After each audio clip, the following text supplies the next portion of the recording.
Welcome back. Well, 200 top military leaders have left their ranks during President Obama's time in office so far, averaging one every 8.8 days. So is the military being decimated under the Obama administration? Or is this the way it goes with everyday attrition? Let's ask J.D. Gordon, a retired Army commander and former Pentagon spokesperson who served in the Office of the Secretary of Defense from 05 to 09. J.D., what's going on here?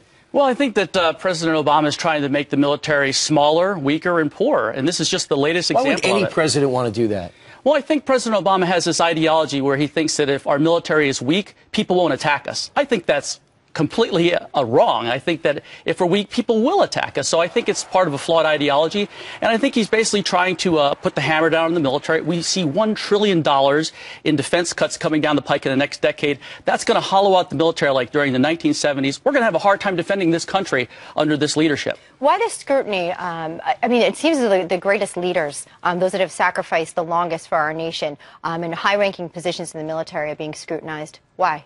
I think a lot of it's political. I think President Obama wants to send a message to the military that he's the boss and he's going to do whatever he wants with the military. In this case, we're seeing these massive cuts, like I said, with this $1 trillion in defense budgets. So if there's any hint of anything that may be wrong or any sign of controversy, he'll just say goodbye, get rid of them. So I think that's dangerous for the country. Well, we have 200 since he's taken off. Do you know roughly what under President Bush, under more strain and stress over 2 wars in 10 years, that he was experiencing? Oh, it was certainly a lot less than this. You know, I got to tell you that in World War II and in the Civil War, a lot of senior officers were relieved, but that was because of lack of success. Ineffectiveness on the battlefield. We don't really have the same metrics to measure that on the battlefield today. So a lot of guys, what they do is a lot of it's political, and a lot of it is it's easy to get in trouble today. There's a lot of scrutiny on admirals and generals, captains, commanders. There's hotline calls everywhere, and the troops used to have a healthy respect for the chain of command as far as giving them their space.